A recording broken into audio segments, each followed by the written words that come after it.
Binigyan din naman ng isang political analyst ang kahalagaan ng mga pagdinig na ginagawa ng mga kapwa sa Senado at Kongreso kung ano ang benepisyong makukuha ng taong bayan rito. Ay kay Profesor Antonio Contreras sa kanyang segment na Punto de Vista sa Rise and Shine Pilipinas, malaki ang bahagi ng mga isinasagawang pagdinig ng Kongreso at Senado lalo na sa mga isyong kinakarap ng bansa sa kasalukuyan sa paggawa ng batas.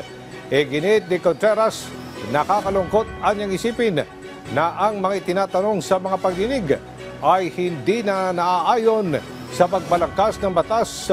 Ano pat nasasayang lang din ang panahon dahil sa mga resource person at witnesses na patuloy lang na nagsisinungaling sa mga pagdinig. Idinagdag pa ni Contreras, maaari din itong maging dahilan para mawala ang kredibilidad hindi lamang ng Kongreso at Senado, kundi hindi maging ang mismong mga individual na nakaupo sa ngayon sa kanilang mga pwesto.